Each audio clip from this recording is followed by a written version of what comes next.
அம்மாச்சி ஆன்லைனில் ஏதோ இந்த மேட்டு வந்து தண்ணியை போட்டால் நல்லா உறிஞ்சுமா, அது வாங்குவோமா? சொல்லு, ஏன் பார்க்குற? பேட்டு பேட்டு இப்போ வாங்கி போட போறீங்களாங்க?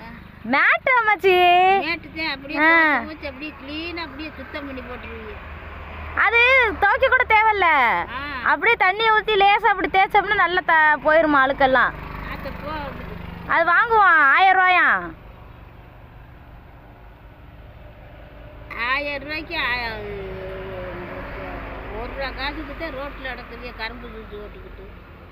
நீங்கள் கை கொஞ்சம் கூட கையை ஒடுங்காதான் செலவழிக்கிறதுக்கு. வீட்டுக்கு தேவையானதானே வாங்குறேன்னு சொல்கிறேன். பிடிச்சா வீட்டுக்கு தேவையான வாங்கிதான் அம்மாச்சி.